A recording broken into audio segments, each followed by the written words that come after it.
warahmatullahi wabarakatuh.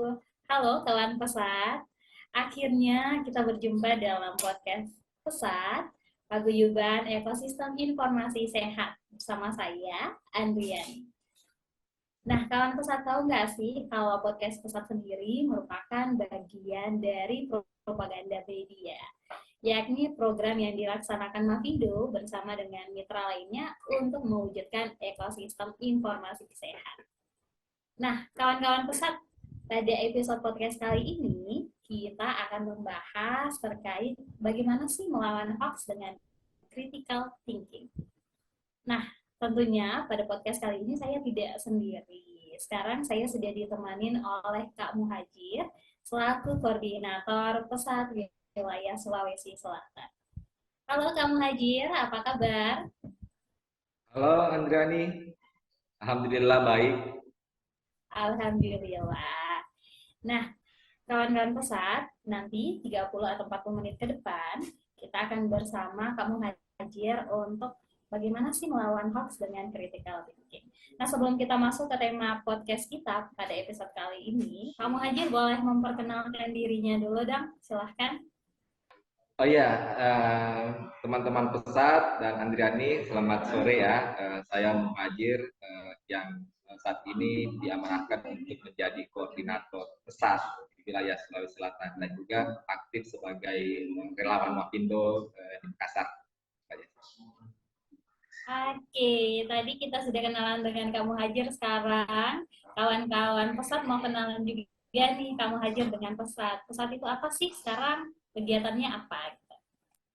Ya, salah satunya ini ya, podcast yang sedang dijalankan ini dan beberapa kegiatan kemarin kita sudah bikin semacam diskusi virtual dan teman-teman juga di Pesat aktif untuk melakukan debunking ya atau cek fakta beberapa hoax yang ditemukan, dicek faktanya dan disebarkan ke media sosial. Untuk sementara itu saja, sambil menunggu kegiatan-kegiatan yang lainnya.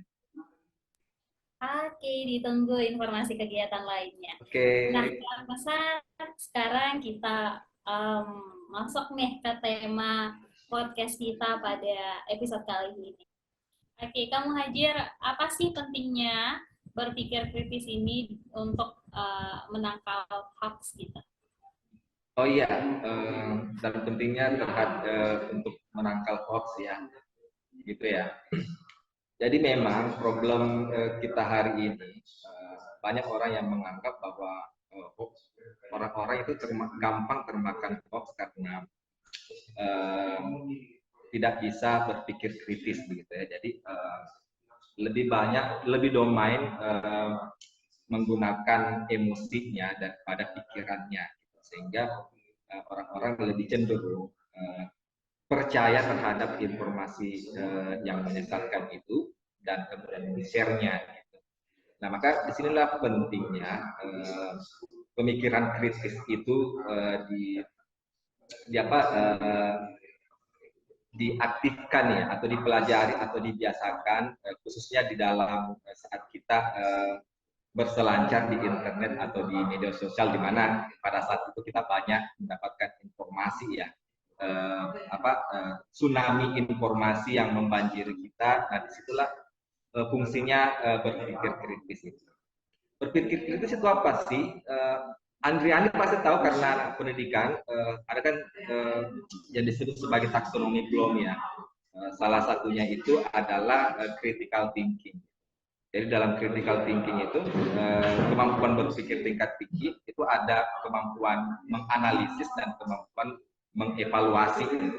Nah, problem kita hari ini pada saat orang-orang mendapatkan informasi yang belum teruji kebenarannya, mereka tidak mampu melakukan pemikiran analitik atau berpikir evaluatif terhadap informasi tersebut, gitu. Sehingga langsung saja percaya, apalagi mereka mungkin terhubung dengan kepentingan politiknya atau kepercayaannya atau keyakinannya, sehingga tidak lagi mengaktifkan pemikiran analitik dan pemikiran evaluatif sebagai bagian dari pemikiran kritis, sehingga men-share begitu saja informasi yang didapatkannya. Makanya berpikir kritis dalam hal ini berpikir analitik dan evaluatif pada saat kita mendapatkan informasi itu penting gitu. Bahkan ketika mungkin misalnya kita menganggap bahwa itu informasi dari media mainstream, tetap kita harus ragu gitu. Tetap kita harus skeptik gitu. Nah, salah satu dari pemikiran kritis itu adalah sikap skeptik. Jadi tidak mudah percaya terhadap informasi yang ditemukan. Bahkan ketika itu informasi yang hadir datang dari media mainstream, kita tetap harus menganalisisnya dan mengevaluasinya, gitu ya.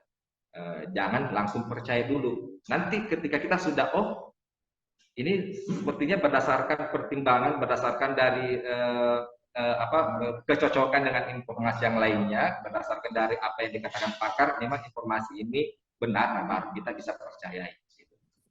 Karena itu sudah hasil dari analisis dan evaluasi yang kita lakukan. Itu saja sih, Andriani. Ya. Oke. Nah, gimana dong nih kalau bertanya, oh iya ini udah benar kok, saya sudah berpikir kritis nih karena sudah ngecek, oh ini informasinya dari sumber ini, tetangga saya juga udah banyak bilang kalau informasinya ini sudah benar gitu. Apakah hal-hal yang seperti itu sudah termasuk berpikir kritis, dan kenapa sih masih banyak orang yang mudah terpengaruh hoax padahal sudah banyak nih informasi-informasi yang beredar, kalau jangan terlalu mudah untuk percaya apa saja yang beredar di media sosial. Oh iya, itu bisa menjadi pertimbangan kita ya, perkataan orang, pernyataan orang, tapi itu belum cukup gitu. Yang dimaksud dengan mencocokkan atau membandingkan dengan informasi yang lain, kita harus mencari informasi yang dirasa itu kredibel atau objektif gitu ya kan. Nah, kita pastinya menuju ke berita yang telah diproduksi oleh media mainstream, dan tidak hanya satu, tapi harus dicocokkan, dibandingkan dengan 2 atau 3 berita dan informasi dari media mainstream, apakah mengalami menemui kecocokan atau enggak gitu, ya kan? Kalau misalkan udah cocok, benar, nah baru kita bisa percaya gitu. Karena belum tentu juga misalnya tetangga kita ngomong begitu percaya benar, tapi sudah pasti benar, belum tentu gitu ya. Dan itulah pentingnya berpikir kritis gitu ya. Tidak langsung percaya meskipun itu katanya bapak atau mama gitu ya, atau nenek. Jangan langsung percaya dulu begitu, karena pasti dari kata orang itu pasti bersifatnya subjektif. Tapi kalau perbandingannya dari sumber dari yang bisa dipercaya, pasti kita bisa katakan informasi itu bisa saja objektif ketika sudah dibandingkan dengan 2 atau 3 dari sumber yang kita percayai itu. Nah, tadi dikatakan bahwa kenapa sih orang gampang termakan hoax, karena itu tadi ya. Andriani pasti sudah tahu bahwa hoax itu lebih dominan mempengaruhi emosi ketimbang akal sehat kita gitu, ya. Karena narasi yang digunakan kan biasanya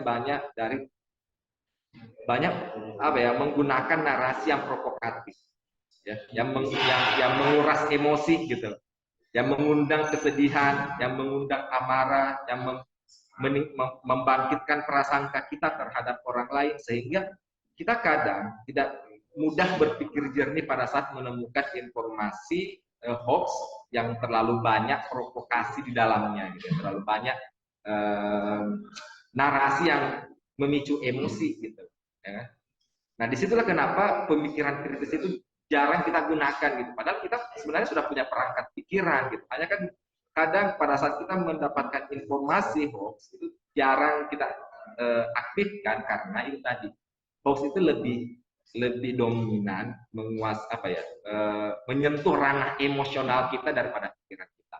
Nah, itu tadi yang saya katakan bahwa pada saat kita mendapatkan hoax, kita jangan langsung percaya dulu gitu. Benamkan dulu, diamkan dulu sejenak dan berpikir jernih, apakah informasi yang saya dapatkan ini benar atau enggak.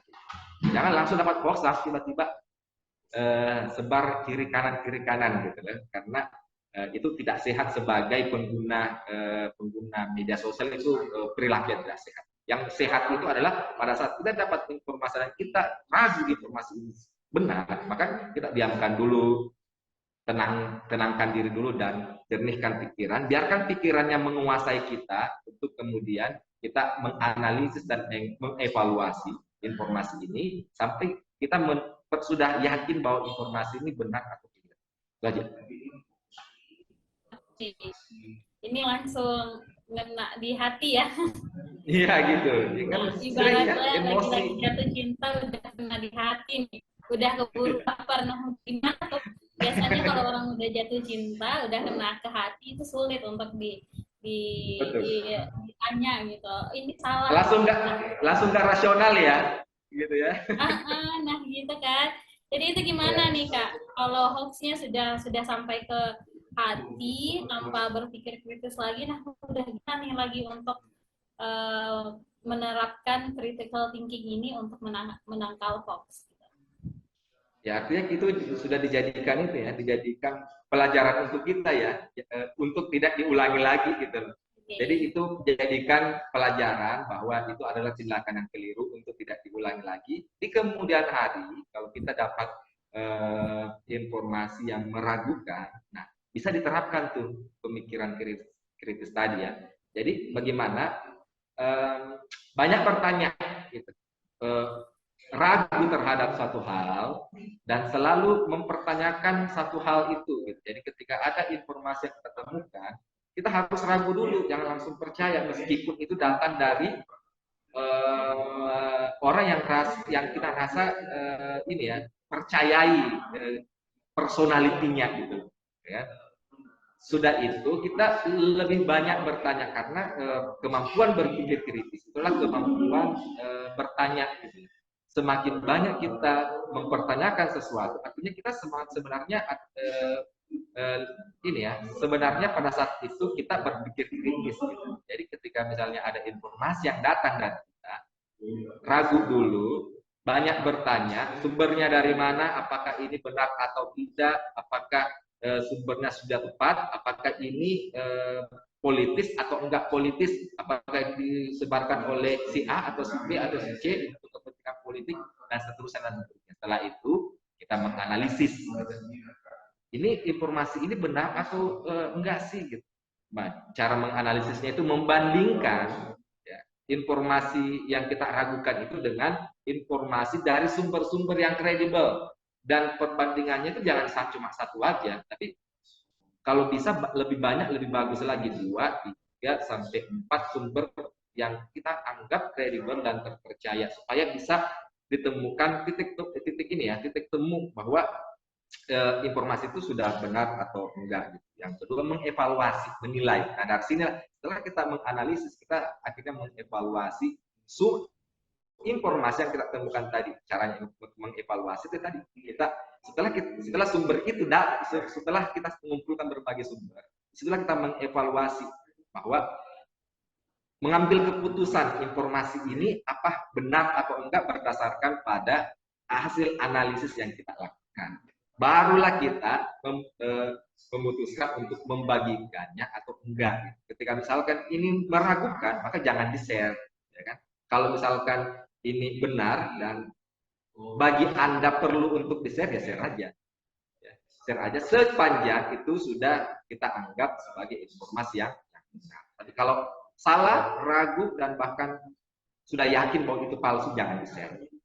Semakin di-share, maka orang lain juga akan men-share-nya juga. Apalagi ketika misalnya orang yang mendapatkan informasi tadi itu percaya kepada kita gitu loh.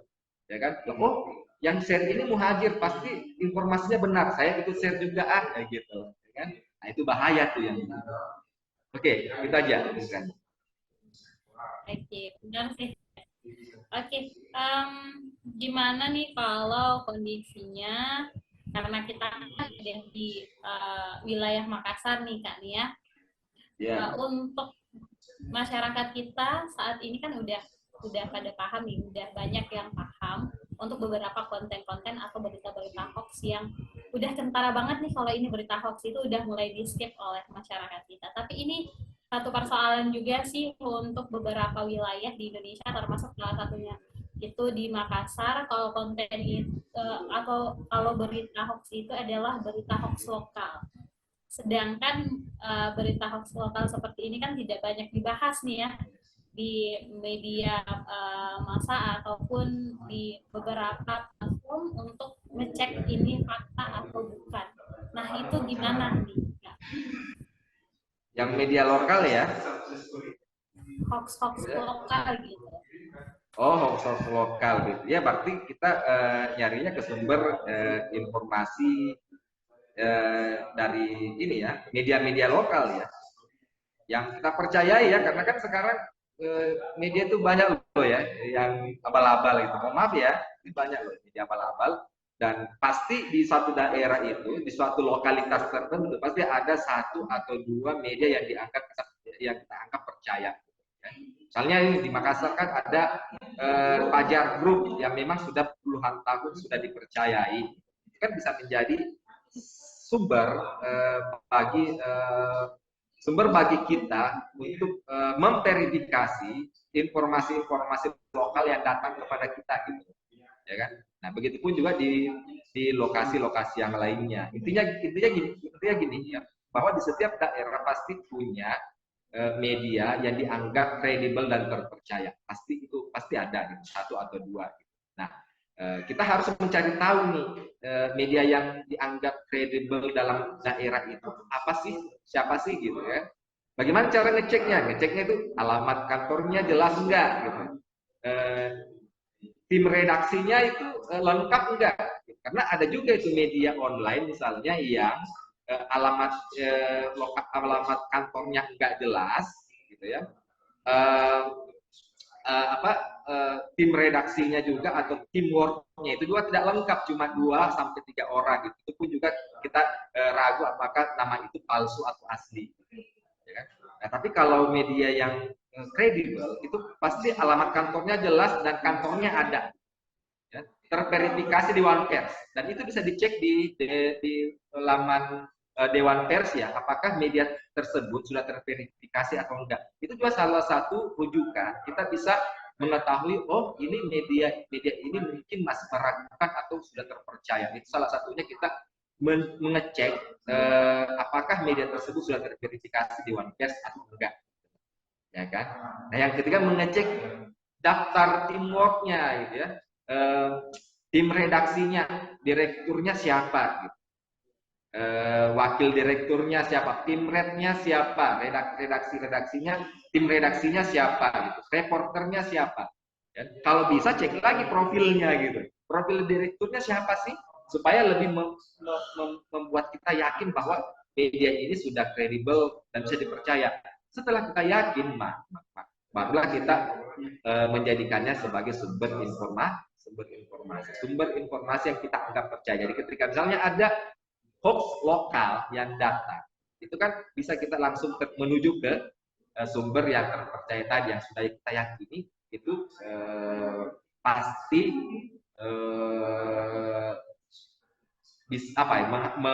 memproduksi informasi-informasi yang bisa dipercaya, meskipun tetap kita harus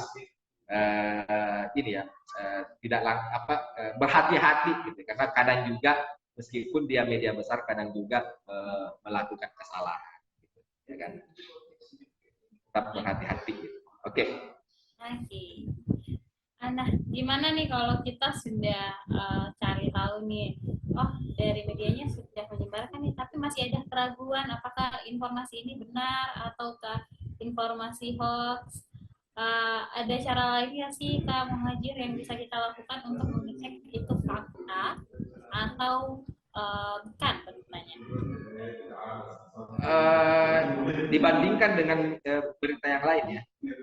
Jadi kan saya yakin di situ tidak hanya satu aja, pasti ada 2 media yang kita anggap ini ya terpercaya gitu. Nah, kita bandingkan sekali lagi yang saya katakan, menganalisis gitu ya. Dengan cara membandingkan antara satu informasi dengan informasi yang lain, lalu melihat kecocokannya, kesamaannya gitu, ya kan? Apakah memang benar-benar sama dalam memberitakan isu tersebut atau enggak, ya kan? Kalau kalau sudah kita yakin bahwa media ini A dengan media B dan media C itu sudah sepakat nih sama-sama mengatakan bahwa isu tersebut benar dan diberitakan langsung oleh mereka dengan reporter yang jelas karena nama reporternya ada di situ tertera gitu kan. Nah, oke, udah kita yakin aja bahwa itu pasti informasi yang saya dapatkan ini keliru atau informasi yang saya dapatkan ini benar berdasarkan kepada hasil dari analisis saya melalui perbandingan antara 3 produk berita dari media yang terpercaya ini. Nah, gitu. Jadi intinya itu analisis dan mengevaluasi atau dalam hal ini berpikir kritis. Jangan malas cek and recheck gitu. Nah, kadang kan begitu ya. Dapat informasi malas membaca berita, malas mengulik gitu. Nah, ini kelemahan kita juga sebagai warga negara ya, sebagai netizen. Kadang membaca judulnya saja langsung kita marah gitu, langsung kita emosi, ya kan? Karena judulnya itu terlalu bombastis dan belum tentu juga judulnya itu sama dengan isinya gitu. Karena kenapa itu tadi bahwa kita itu malas membaca, kita menganggap bahwa judul itu sudah merepresentasikan isinya, padahal belum tentu, gitu ya kan? Kalau misalkan judulnya bombastis ya baca dulu isinya, jangan sampai isinya tidak sama dengan judulnya, begitu. Nah, mengulik, ya kan? Mengulik, membaca, ini juga yang harus ditanamkan kepada diri kita dan teman-teman semua, teman-teman sekalian, agar kita terhindar dari hoax, begitu, ya kan? Karena tidak mungkin kita berpikir kritis, melakukan analisis perbandingan antara berita satu dengan berita yang lain. Kalau kita nggak membaca berita yang diproduksi oleh media tersebut, gitu. Jadi baca dulu. Nah, ini kekurangan kita, tidak mau membaca, gitu. Ya. Nah, ini sekaligus pengingat bagi kita semua ya untuk rajin-rajin membaca lagi, minimal membaca sampai tuntas informasi yang kita dapatkan. Rajin baca kok Kak, rajin baca judul beritanya. Oh gitu. Ya kan? Kalau menarik ya dibaca, kalau enggak ya betul menarik ya ditinggalkan ya. Iya benar. Oke. Kadang kita ada di situasi yang seperti ini nih Kak. Dapat beritanya, kita baca, wow, ini sudah menyerang hati nih. Apa namanya? Beritanya ketika kita baca, wah langsung emosi gitu. Mana ada yang seperti ini? Terus kita baca lagi, itu ternyata tidak seperti itu. Tapi banyak orang-orang yang sudah men-share duluan, sudah berkomentar di kolom komentar. Nah, itu kan tambah sakit hati lagi ya Kak ya. Kita sudah berusaha untuk ngecek, berusaha untuk menahan, tapi ternyata masih banyak di luar sana orang yang tidak melakukan dan recheck atau tidak menganalisis terlebih dahulu nih berita yang beredar, langsung di-share aja gitu. Nah, itu gimana nih? Gimana tuh Kak? Bagaimana meningkatkan keterampilan yang berpikir ya? Oh iya. Di tengah-tengah masifnya penyebaran hoax di masyarakat. Ya, tentunya kita juga pengen nih di lingkungan sekitar kita juga melakukan apa yang aktivitas positif yang kita lakukan juga. Gitu. Oh iya, bagaimana sih meningkatkan keterampilan berpikir kritis ya? Itu tadi yang pertama yang banyak membaca ya. Jadi semakin kita membaca, semakin pikiran kita itu aktif gitu. Karena nggak mungkin kita membaca tanpa berpikir. Pasti ketika kita membaca, pasti pikiran kita juga itu aktif. Gitu. Jadi semakin terlatih pikiran kita untuk berspekulasi melalui hasil bacaan itu, semakin terlatih juga pikiran kita untuk waspada terhadap atau lebih kritis lagi gitu terhadap suatu informasi. Yang penting jadi membaca. Baca buku apa saja, yang penting membaca gitu. Saya misalnya senang membaca buku-buku filsafat dan sastra, ya teman-teman mau baca buku apa nih? Ya, mungkin buku puisi atau apa, terserah. Buku akademiknya sendiri, yang penting membaca, melatih pikiran kita untuk lebih aktif lagi gitu. Jangan pasif, jangan pikiran ini pasif gitu. Harus aktif setiap hari, harus sibuk gitu. Jadi pikiran kita ini setiap hari harus sibuk dan harus ribut di dalam gitu ya. Harus acak-acakan di dalam, karena semakin sibuk, semakin ribut akal kita semakin bagus, artinya semakin sehat gitu ya. Nah, yang kedua, terbiasa membanding-bandingkan informasi. Jadi meskipun kita percaya bahwa informasi itu datang dari media yang kita percayai kredibel, tapi tetap bagaimanapun kita membandingkannya dengan media-media yang lain. Memberitakan bla bla bla bla bla bla gitu ya kan. Nah, apakah benar atau enggak sih dibandingkan dengan informasi dari media yang lain? Sudah itu dibandingkan lagi dengan media yang lain. Itu membiasakan kita untuk melakukan analisis. Karena kita berusaha untuk mencari kesamaan dan perbedaan antara 3 atau 4 informasi yang diproduksi oleh media ini.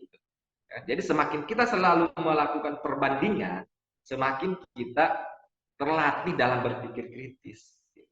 Nah, sekaligus juga terlatih untuk tidak langsung percaya kepada informasi yang datang dari kita, kan? Karena kita terbiasa melakukan perbandingan, maka kita akhirnya terbiasa untuk tidak langsung percaya terhadap informasi yang kita temukan. Ya kan? Nah, yang terakhir, banyak bertanya. Jadi orang-orang yang kritis itu sebenarnya adalah orang-orang yang senang bertanya. Ya kan? Nah, itulah kenapa misalnya anak kecil ya. Anak kecil itu kan sebenarnya awal di mana manusia pada saat kita umur 5 sampai 6 tahun ya. Awal di mana manusia itu sudah mulai tumbuh pemikiran kritisnya. Ditandai dengan apa? Ditandai dengan si balita ini sering bertanya. Bertanya apa saja kan? Saya punya ponakan seperti itu gitu. Apa saja yang dia tanyakan. Dia lihat handphone, dia bertanya handphonenya siapa gitu. Dia melihat kucing, itu kucingnya siapa, kucingnya dari mana gitu. Kucingnya punya ayah atau ibu sih gitu. Ya kan? Aneh, pertanyaannya aneh, tapi itu membuktikan bahwa di masa-masa itu pemikiran kritis itu sudah mulai tumbuh. Nah, pertanyaannya kan, kenapa pada saat manusia tumbuh dewasa dan masuk di dunia pendidikan justru pemikiran kritisnya tumpul. Nah, ini PR kita ya, dan sekaligus PR juga bagi dunia pendidikan agar lebih proaktif lagi menumbuhkan pemikiran kritis dari para siswa gitu. Supaya jangan hanya stuck pada saat dia balita aja gitu. Harus lanjut terus pemikiran kritisnya itu di dunia pendidikan. Karena bahaya loh ketika pada saat dia kritis pada saat dia kecil, lantas dia masuk SD, SMP dan SMA, justru pemikiran kritisnya itu tumpul justru di dunia pendidikan itu sendiri. Nah, itu bahaya. Nah, itu juga PR bagi kita semua dan PR bagi dunia pendidikan kita.